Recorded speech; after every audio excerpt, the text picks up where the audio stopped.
Ya, selamat pagi teman-teman. Baik yang di Zoom, baik yang di YouTube. Selamat hari Senin, tepatnya hari ini tanggal 13 Juli. Puji Tuhan, semua karena anugerah Tuhan kita ada sampai saat ini. Dan sebentar kita akan mendengarkan firman Tuhan. Terutama teman-teman yang di TikTok ya. Mari kita berdoa dulu ya. Kita berdoa dulu, lalu kita deklarasi iman. Terima kasih Tuhan, kami siap mendengarkan firman-Mu. Hamba-Mu ini hanya alat-Mu, pakai hamba, biar setiap perkataan hamba sama persis seperti yang Kau inginkan.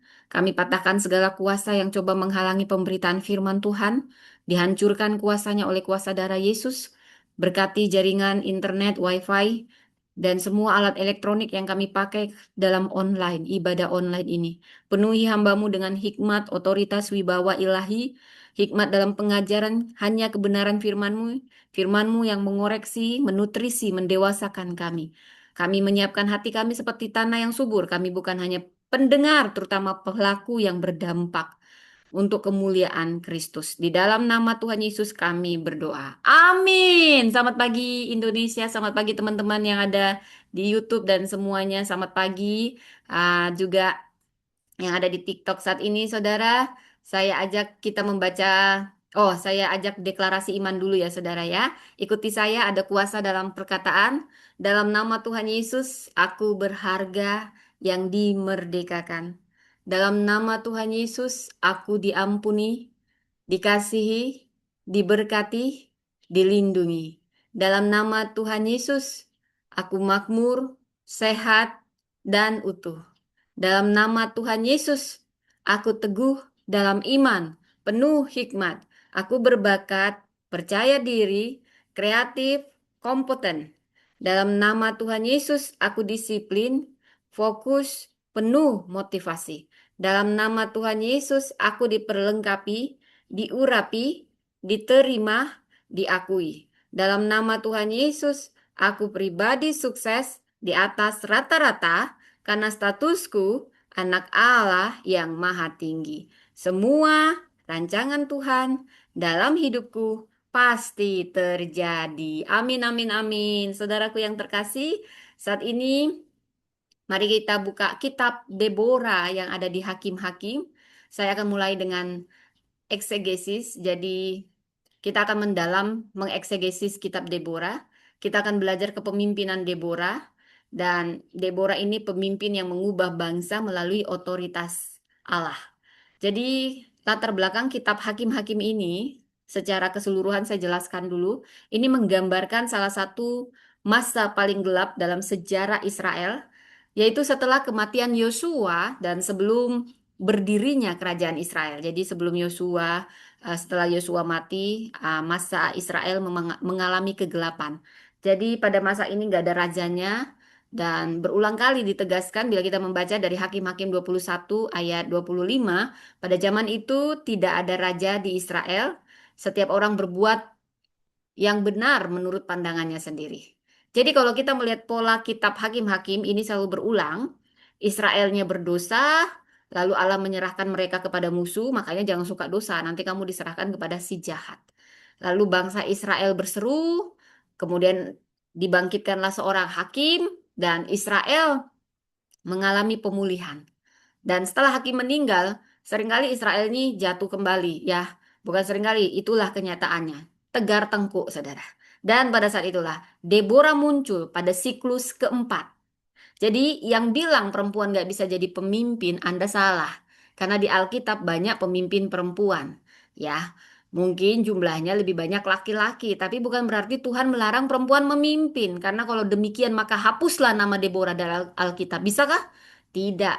Karena Tuhan gak pernah membedakan laki-laki dan perempuan untuk bisa jadi pemimpin.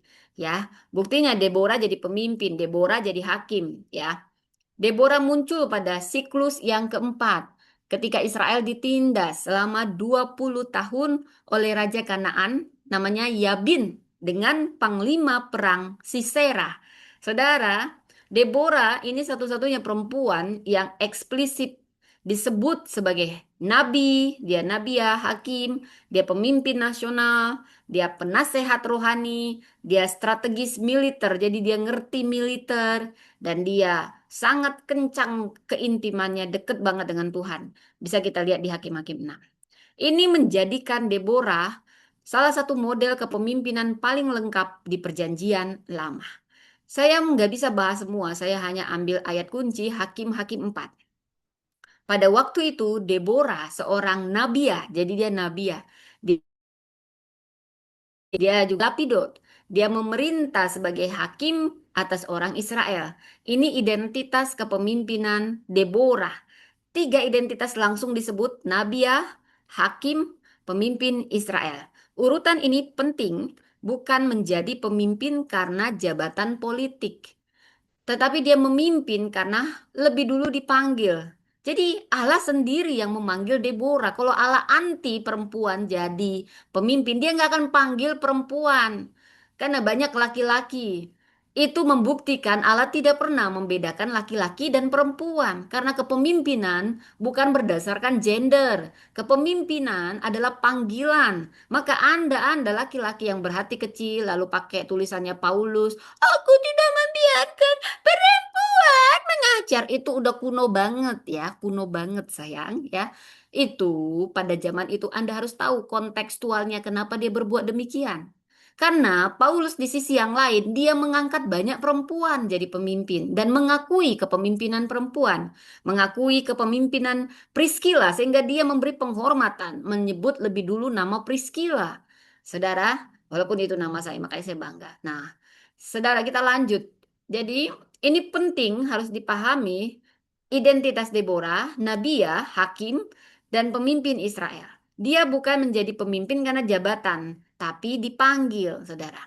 Dan kepemimpinan dalam kepemimpinan transformasional kita juga melihat ada legitimasi berasal dari karakter dan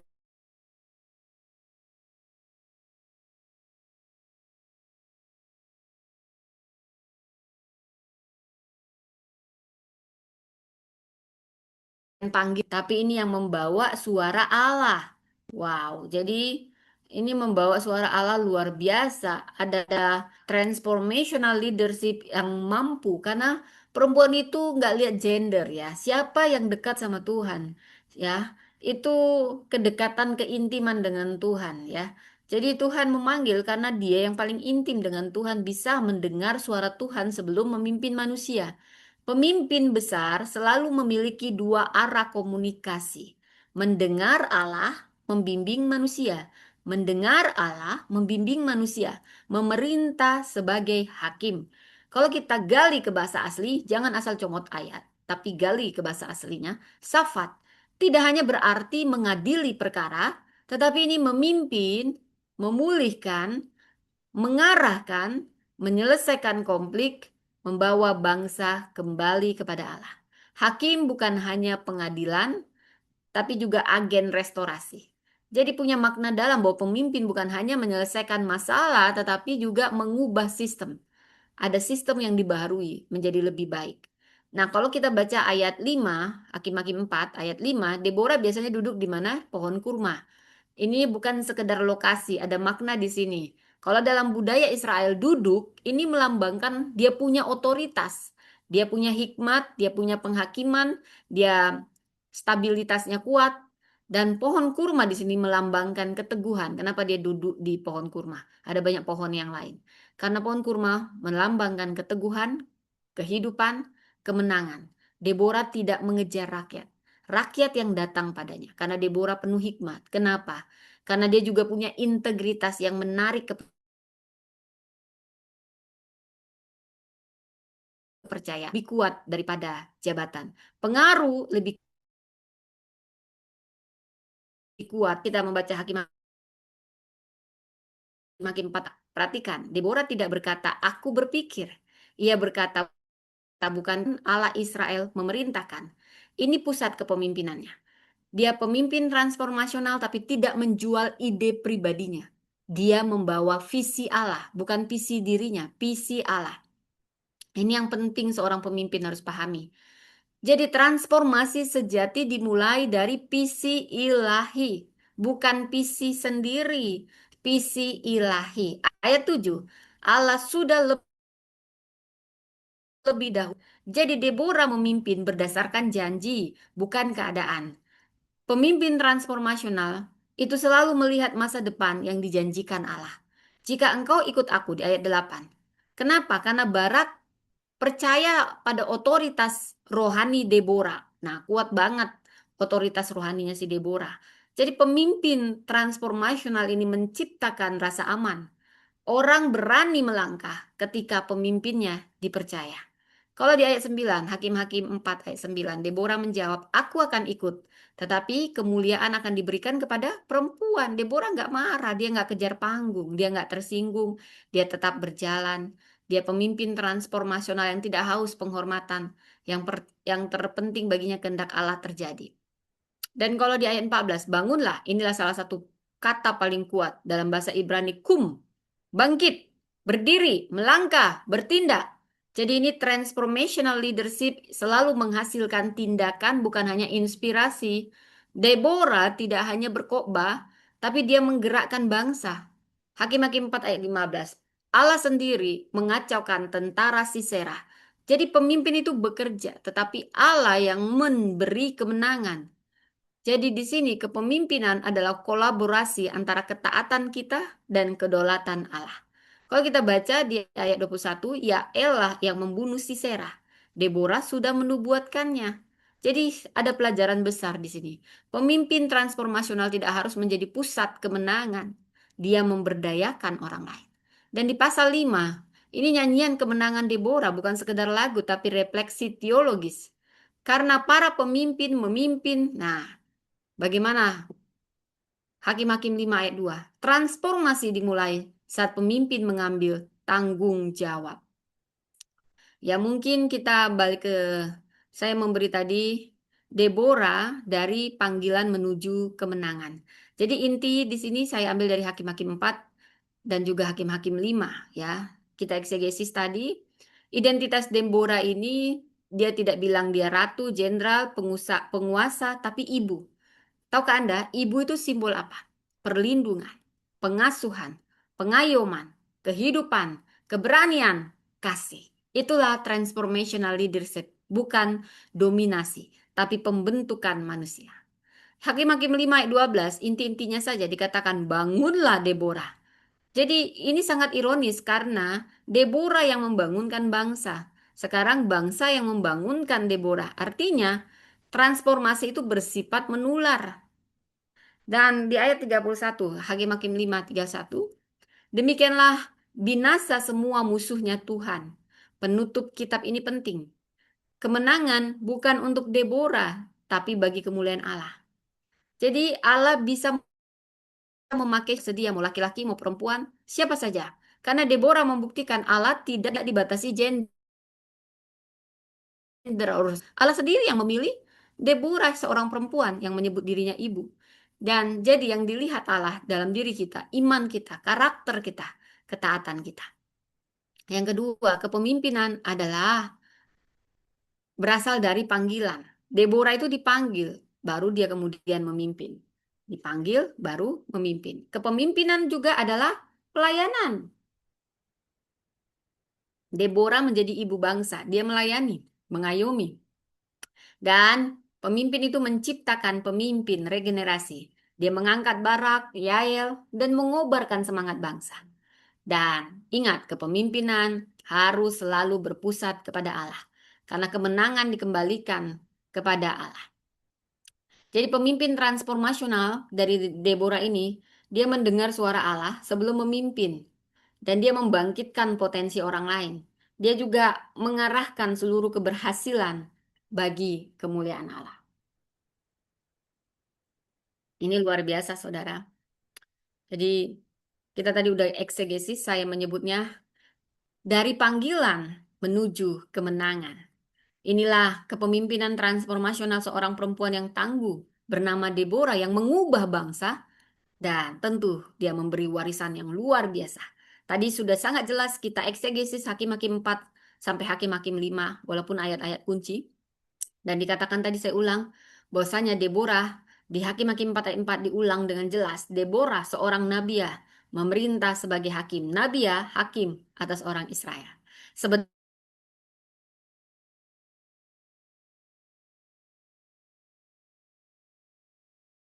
Benarnya saudara bilang, saudara, sadar atau tidak kita ini hidup di zaman di mana semua orang hampir ingin jadi pemimpin. Siapa bilang nggak mau jadi pemimpin? Semua. Makanya dia ikut ini, ikut itu. Ada ribuan seminar kepemimpinan. Ada ribuan buku kepemimpinan. Ada ribuan influencer yang berbicara tentang kepemimpinan. Namun pertanyaan terbesar bukan itu, saudara. Bukan bagaimana menjadi pemimpin. Wah, itu udah banyak. Sekuler pun punya banyak riset. Tapi pertanyaannya, siapa yang benar-benar dipanggil Allah untuk memimpin?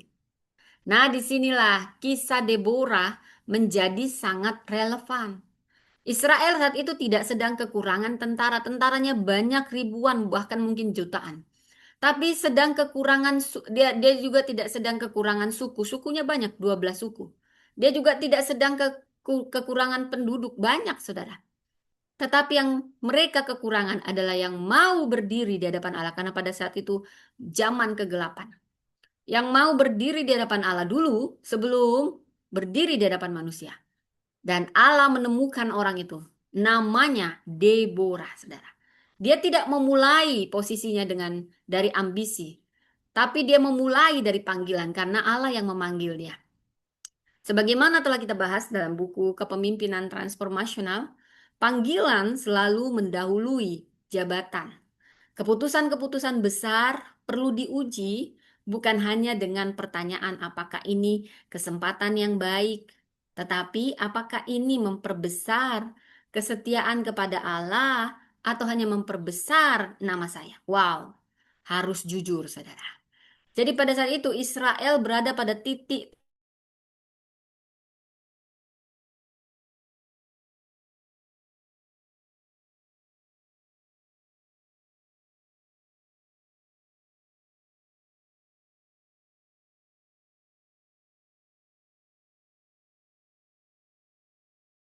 tergelapong, desa-desanya jadi mati, saudara. Jadi 20 tahun semuanya masuk ke dalam penindasan. Wow. Yang lumpuh sebenarnya bukan hanya melihatnya ya, saudara. Yang lumpuh adalah jadi yang lumpuh di sini saat semua ditahan bukan militernya sebenarnya. Karena Tuhan bisa membalikkan itu seperti membalikkan telapak tangan, saudara. Bukan soal jumlah, bukan soal militer, hebat pasti militernya. Karena menang terus. Tapi setiap kali bangsa Israel mati, imannya mati, lumpuh. Jadi penyebab lumpuhnya karena imannya. Lalu Allah membangkitkan seorang pemimpin. Karena kebangunan rohani selalu dimulai dari kebangkitan kepemimpinan yang salah dalam kepemimpinan. Dan kalau Anda pemimpin yang tertinggi tahu saya minum.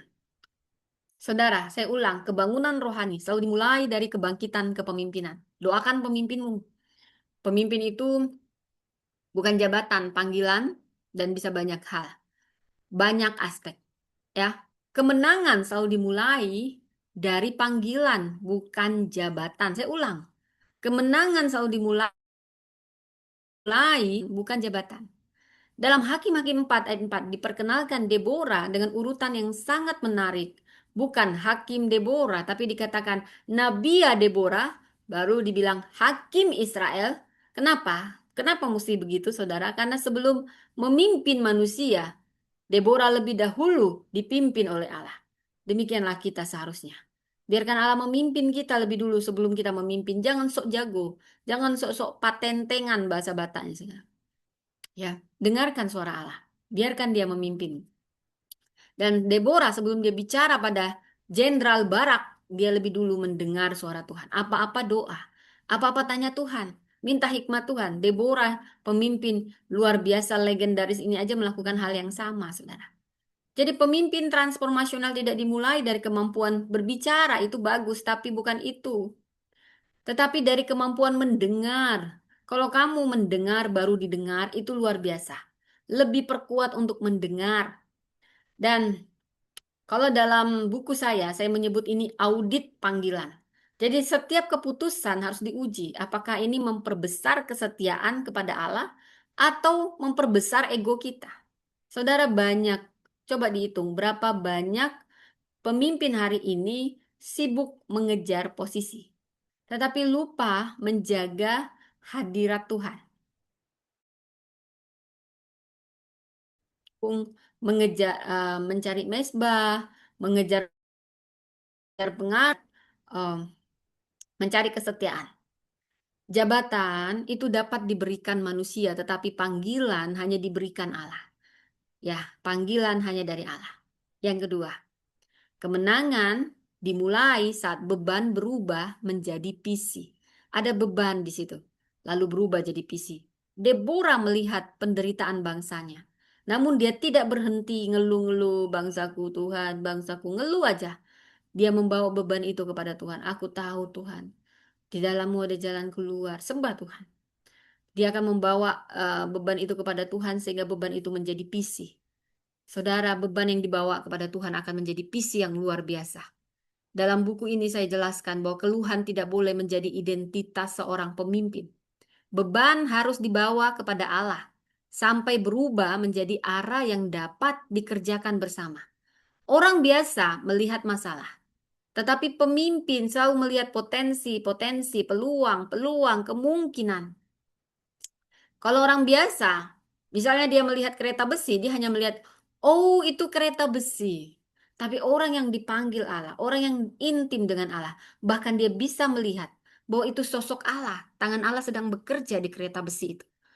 Batunya sama, tapi bagi seorang pesimis dan itu dianggap penghalang. Tapi bagi seorang pemimpin, itu dianggap cara pandang pemimpin dengan pecundang jauh beda. Atau jangankan pecundang atau pesimis, orang rata-rata. Pemimpin itu selalu melihat peluang dalam tiap tantangan.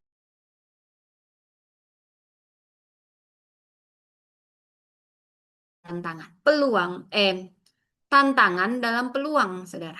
Ya, ini jauh beda. Keluhan hanya buat kita menguras tenaga. Jangan ngeluh, tapi bijak menghadapinya. Keluhan hanya menguras tenaga, tetapi visi ini menggerakkan sejarah. Yang ketiga, kemenangan terjadi ketika pengaruh lebih besar daripada jabatan.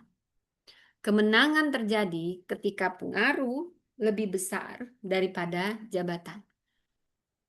Jadi Deborah tidak punya istana, dia dia dia tidak memiliki mahkota, saudara. Apalagi tentara pribadi. No, no, no. Seluruh Israel lah yang datang kepada Deborah. Kenapa?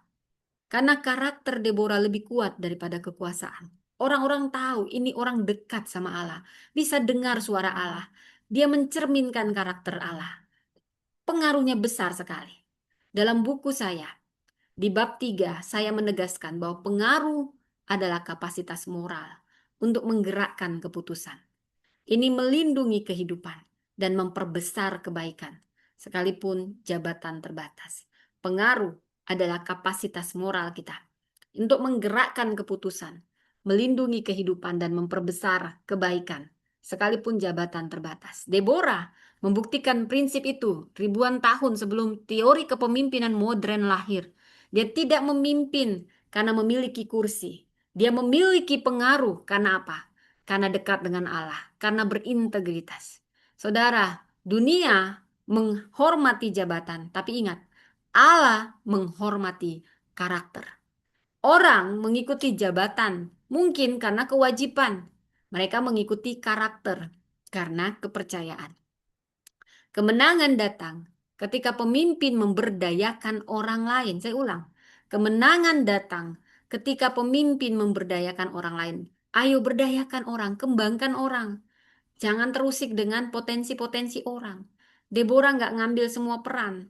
Dia utus Barak, dia beri ruang kepada Yael, dia menyatukan suku Israel, dia tidak membangun kerajaan pribadi. Generasi. Pemimpin yang takut kehilangan posisi akan mengendalikan semua hal. Tetapi pemimpin yang percaya kepada Allah akan memperlengkapi orang itu. Jadi kemenangan ya menuntut keberanian moral. Jadi pemimpin besar tidak menciptakan pengikut yang hebat, tetapi melahirkan pemimpin-pemimpin baru. Barak melihat 900 kereta besi. Deborah melihat janji Tuhan. Perbedaannya bukan keduanya itu bukan informasi, perbedaannya soal perspektif iman. Dalam buku saya, Prinsip Waktu yang Tepat, pengaruh moral lahir ketika seseorang berani membawa kebenaran kepada orang yang tepat pada waktu yang tepat dengan cara yang bertanggung jawab. Keberanian Kristen bukan kenekatan. Keberanian Kristen adalah ketaatan. Iman bukan menolak kenyataan. Iman menyatakan melihat kenyataan dari perspektif Allah. Jadi kemenangan terbesar adalah kemuliaan bagi Allah. Kemenangan terbesar adalah kemuliaan bagi Allah. Sesudah perang selesai, Deborah tidak membangun patung dirinya. Dia menyanyikan pujian. Jadi Hakim-Hakim 5 ini bukan lagu kemenangan Deborah, itu lagu kemenangan Tuhan, saudara. Inilah puncak kepemimpinan transformasional. Semua keberhasilan ini dikembalikan kepada Allah.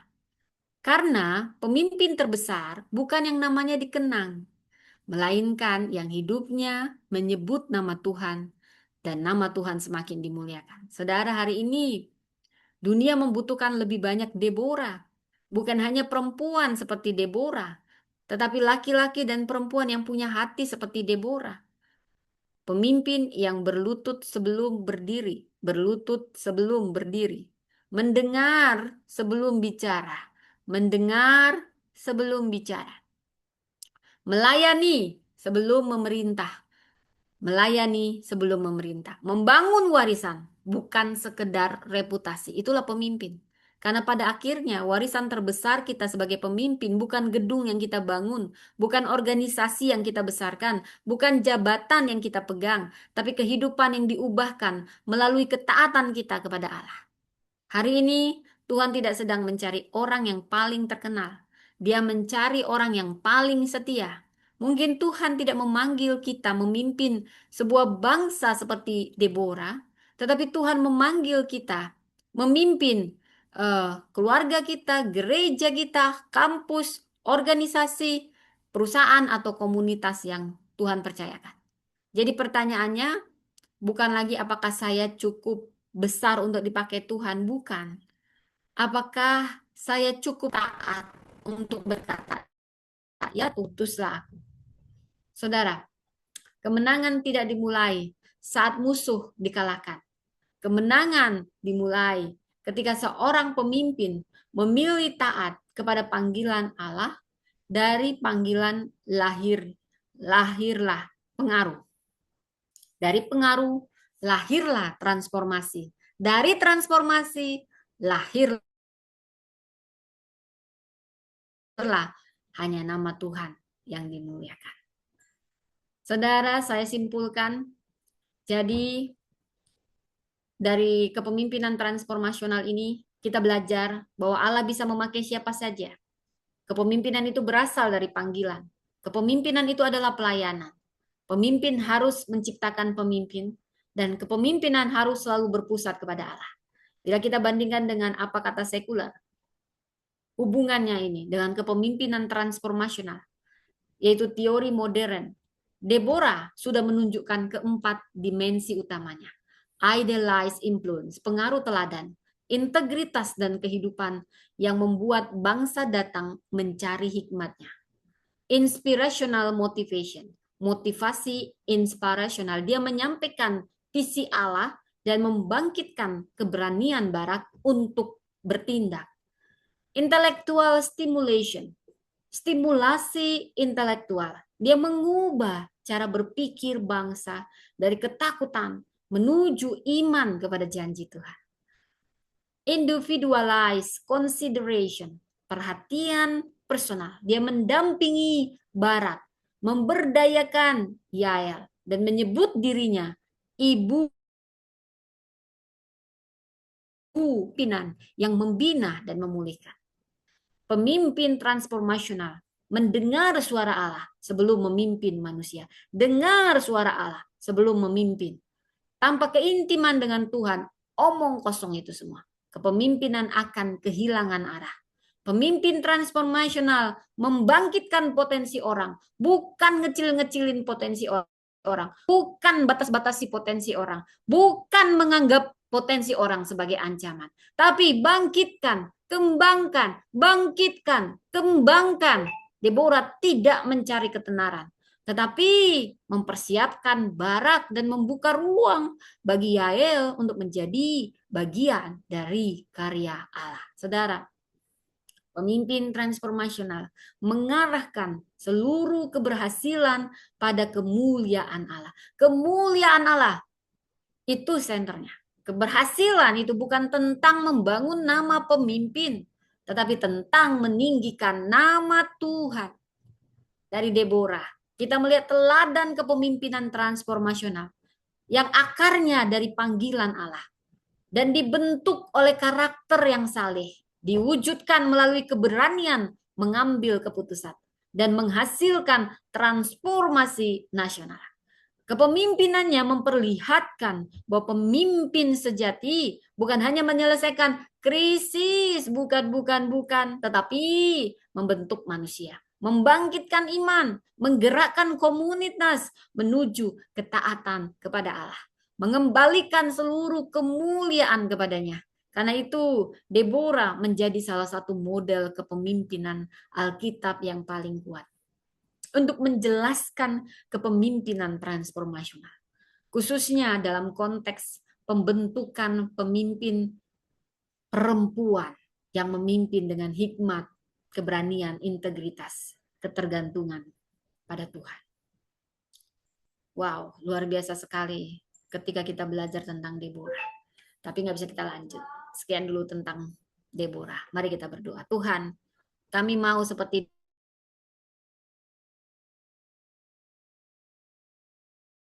Deborah. Iman kami kepadamu. Kami